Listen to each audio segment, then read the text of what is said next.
आत्मवैभव वन्दनम् धन धन भाग्यमवा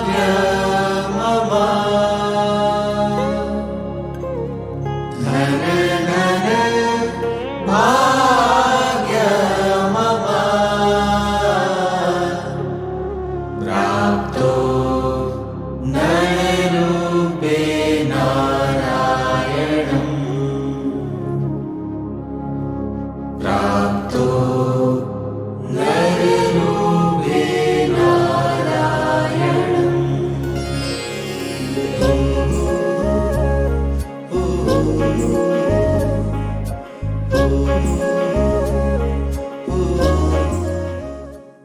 પરમ પૂજ્ય પપ્પાજીના નિસ્વાર્થ પ્રેમને વિશેષપણે અનુભવવા માટે આ વખતે આપણે એમના વચનને લઈને આવ્યા છીએ. પરમ પૂજ્ય પપ્પાજીનું પોડકાસ્ટ આપણે 3 ભાગમાં ડિવાઈડ કરીએ છીએ. પાર્ટ 1 જેમાં મુમુક્ષુએ પરમ પૂજ્ય પપ્પાજી ઉપર લખેલા પત્રો રહેશે. પાર્ટ 2 જેમાં પૂજ્ય શ્રી પપ્પાજીએ લખેલો જવાબ, અને પાર્ટ 3માં મારું ટેક અવે, જેમાં મને શું પરિણામ મળ્યું અને શું ભાવ થયા. મારું નામ પારુલ ગાંધી છે. હું કલકત્તાથી છું. પરમ પૂજ્ય પપ્પાજીને ફર્સ્ટ ટાઈમ હું 1995 એપ્રિલમાં મળી હતી. હવે આપણે પાર્ટ 1 લેશું, જેમાં મેં પરમ પૂજ્ય પપ્પાજીને જે પત્ર લખ્યો હતો તે હું વાંચું છું. ડેટ 28/5/99. પરમ કૃપાળુ દેવની આજ્ઞાથી ફ્રાઈડે. પરમ ઉપકારી પૂજ્ય પપ્પાજીના ચરણોમાં મારા અગણિત વંદન. મારો આગલો પત્ર તમોને મળી ગયો છે એમ મેં મમ્મી તથા હેમા સાથે જાણ્યું. હું હમણાં આપની કેસેટો કર્મ રહસ્ય તેમાંથી સત્સંગ કરું છું. મને આપના વિવેચન કરેલા કર્મ સિદ્ધાંતના નોટ્સ જોઈએ છે, જે તમોએ મને કહ્યું હતું કે અનુકૂળતા હોય તો મોકલવાની આપ કૃપા કરશોજી. થોડુંક મને સમજાણું છે, જે આપની આજ્ઞાપૂર્વક નીચે જણાવું છું. પહેલી દ્રષ્ટિ તે બાહ્ય તરફ હોય છે. પર પદાર્થને જોવામાં, તેમાં પોતાની અનુકૂળતા પ્રમાણે ફેરફાર કરવામાં, જેવું નિમિત્ત આવે શુભ કે અશુભ, તે નિમિત્તને અનુસાર રાગ દ્વેષ, આકુળતા વ્યાકુળતા કે અનુકૂળતાના ભાવ કરવામાં. એટલે પહેલી દ્રષ્ટિ પર અને પર તરફ જ રહે છે. બીજી દ્રષ્ટિ શ્રી ગુરુની કૃપાથી ત્યાંથી ઉઠીને, એટલે કે નિમિત્તને ન જોતા, જે વખતે જેવો શુભ કે અશુભ ઉદય આવે ત્યારે તે સમયે પોતાને કેવા ભાવો ઉઠે છે તે જોવામાં આવે છે. ઉઠતા ભાવોને જાણવામાં આવે છે. તે ભાવોનું ચેકિંગ હમણાં થોડાક દિવસોથી આપની કૃપાથી થતું હોય એમ મને લાગે છે. જેવો ભાવ ઉઠે કે તરત જ ભાવ ઉપર નિયંત્રણ રાખવાનું કામ શરૂ થાય છે. આ માટે મને આપની કર્મ રહસ્યની કેસેટોમાંથી ખૂબ બળ અને પ્રેરણા મળી છે.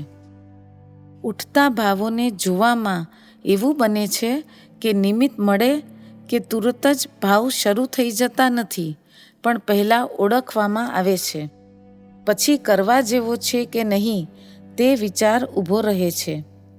તેથી નિમિત્ત મળતા જ પૂર્વે જે રસપૂર્વકની એકાગ્રતા સાથેનું વર્તન ભાન રહિતપણે થતું હતું તેમાંથી છૂટવાપણું થાય છે, અને તરત જ દ્રષ્ટિ એકવાર પોતા તરફ પાછી ફરે છે. પહેલાં નિમિત્ત મળતા જ કશાય ઉત્પન્ન થતા, તેમાં હવે મંદતા આવી જાય છે, અને નિમિત્ત વખતે જોવા જાણવાપણું હાજર રહે છે. એટલે કે અંશે જુદાપણું જણાય છે. આપની કૃપાથી અને આપ જ પોતે હાજર રહીને ત્યાં તેમ કરાવો છો એમ લાગે છે. જે મને મારા અનુભવ પ્રમાણે જણાય છે તે હું લખું છું. સાચું છે બરાબર છે? તે પરમ કૃપા કરી અને મને જણાવશો જી. મેં હમણાં 8 કર્મ વિશેની એક ચોપડી વાંચી છે, જેમાં 8 કર્મ બંધાવાના ઘણા પ્રકાર છે, પણ છૂટવાનો પ્રકાર એક શ્રી સદગુરુની આજ્ઞા, બહુમાન, વિનય અને ગુણ સ્તવન, ચિંતવન અને પરિપૂર્ણ પ્રેમ ભક્તિ એ છે. એમ મને ટૂંકામાં આશય સમજાણો છે, જે હું આપના ચરણોમાં જ રહીને ઈચ્છું છું. હું આપના સત્સંગને ઈચ્છું છું, આપની અંતરંગ કૃપા દ્રષ્ટિને અને અનન્ય એવી પ્રેમ ભક્તિને ઈચ્છું છું. કૃપા કરીને પ્લીઝ પપ્પાજી અહીં એકવાર આવી જાઓ, તો મને આપનો એકાંતમાં સત્સમાગમ મળે અને દશા આગળ વધે. જે જ્ઞાનીને ઈચ્છે છે, ઓળખે છે અને ભજે છે, તે જ તેવો થાય છે. એવા પરમ કૃપાળુદેવના વચનને હું અંતરંગથી માન્ય કરી વંદન કરું છું. આપને કાગળ લખવાથી આપના સતત કોન્ટેક્ટમાં રહેવાય છે, જેથી આપના હૃદયમાંથી મને બોધ પ્રાપ્ત થાય છે. હું આપના સત્સંગને ઈચ્છું છું, કૃપા કરશોજી. બહુ જ ઝંખના થાય છે. બસ એ જ લિખતન આપનું બાળ પારુલના જય સદગુરુ વંદન સ્વીકારશોજી.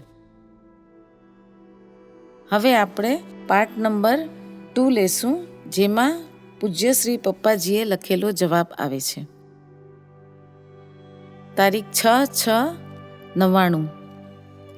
આત્મપ્રિય તત્વજ્ઞ પારુલ. પત્રો નિયમિત મળે છે, જવાબ અનિયમિત નહીં પણ મળતો જ નથી. બીજા પત્રો પણ મળ્યા છે, તે શોધી જવાબ લખીશ તો ક્યારેય લખી નહીં શકાય, માટે છેલ્લા પત્રનો જવાબ લખું છું. તને જે સમજાય છે તે અત્યંત બરાબર છે. આ માર્ગ અતિ ગંભીર રહસ્ય છે. માત્ર પ્રેમ ભક્તિ પરમ કૃપાળુ દેવ પ્રત્યે. જેટલી યોગની અર્પણતા તેટલી સિદ્ધિ પ્રાપ્ત થાય છે. જે ભક્તિ સર્વજ્ઞાનીઓએ ગાઈ છે તે તો તને પ્રાપ્ત જ છે. અર્પણતાની શરૂઆત 6ઠું ગુણસ્થાનક અને અર્પણતાની પૂર્ણતા 7મું ગુણસ્થાનક છે. ભક્તિ માર્ગનું રહસ્ય. આપનો એકાંતમાં સત્સમાગમ મળે અને દશા આગળ વધે, તે વાક્ય ત્રિકાળી સત્ય છે, પરંતુ તેનો વિશેષ અર્થ સમજાવજે. ગુરુ પૂર્ણિમા 24-25 જુલાઈએ છે. ત્યાર પછી જ કલકત્તાનું વિચારી શકાય, પરંતુ તારો ટાઈમ પણ તે જ છે. વિચારીને જણાવજે. તબિયતનું ધ્યાન રાખશો. સમય મળીએ પત્ર, ફોન કરશો. ફોન બને તો શનિવારે અથવા રવિવારે કરો તો વધારે સારું. એ જ ખૂબ ખૂબ આશીષ. હવે આપણે પાર્ટ 3 લેશું, જેમાં મારું ટેક અવે આવશે. આ લેટર લખવા વખતે મને માર્ગમાં 4 વર્ષ થયા હતા. આ પત્રનો જવાબ આવતા જ દર વખતની જેમ ખૂબ જ આનંદ થયો, અને પૂજ્ય શ્રી પપ્પાજીના લેટર આવે એટલે આનંદની છોડો હૃદયમાં ઉડવા જ માંડે. સાથે સાથે એ પણ વિચાર આવે કે આપણે કોઈને આવા લાંબા લેટર લખીએ તો કોઈ વાંચે? કોને ટાઈમ છે એટલો? પણ આપણા જ્ઞાનીની ધીરજ અને ક્ષમતાને વંદન છે કે તે વાંચે પણ ખરી અને યોગ્યતા અનુસાર માર્ગદર્શન પણ આપે. આના ઉપરથી કહી શકાય કે જ્ઞાનીનું જીવન માત્ર બીજા જીવોના કલ્યાણને અર્થે જ હોય છે.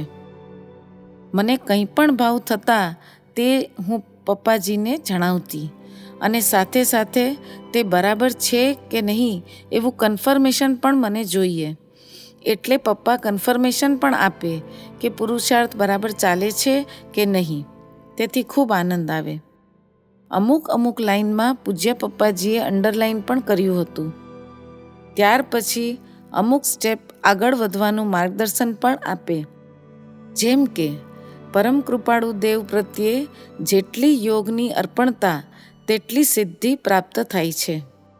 એટલે પરમ પૂજ્ય પપ્પાજીને ક્યાંય પોતાપણું નહીં, પણ પરમ કૃપાળુ દેવને જ આગળ રાખે. એમના તરફ જ આપણને વાળે, એ તેમની નિસ્પૃહતા દેખાય છે. ત્યાર પછી વિશેષ બોધ આપે કે હજી શરૂઆત છે, તે 6ઠ્ઠું ગુણસ્થાનક, પણ અહીં અટકવાનું નથી, આગળ આગળ ગુરુની નિશ્રામાં વધવાનું જ છે. મેં જે લખ્યું હતું એકાંત સત્સમાગમ વિશે અને દશા વિશે, તે તો ભાવભાવમાં લખ્યું હોય, પણ પૂજ્યશ્રીએ લખ્યું કે તે વાક્ય ત્રિકાળી સત્ય છે, પરંતુ અર્થ સમજાવવાનું કહ્યું. તેનો મતલબ એમ કે પહેલાં મારે તેનો અર્થ સમજવાનો કે જો મને એકાંત સત્સંગ મળે તો મારા આત્માને શું લાભ જોઈએ છે અને હું શું મેળવી શકું, તેની માટે મારે શું પ્રિપેર કરવાનું, અંતરંગ યોગ્યતા કેવી રીતે વધારવાની. પછી લખ્યું હતું કે તબિયતનું ધ્યાન રાખજે. તે એટલા માટે રાખવાનું કહ્યું કેમ કે ત્યારે હું પ્રેગ્નન્ટ હતી. આપણે એમ પણ જોઈ શકીએ છીએ કે પ્રેગ્નન્સી વખતે બધાના ભાવ કેવા બગડી જતા હોય છે અને કેવા મોહમાં જ રહેતા હોય છે, મૂડ સ્વિંગ પણ થતા હોય.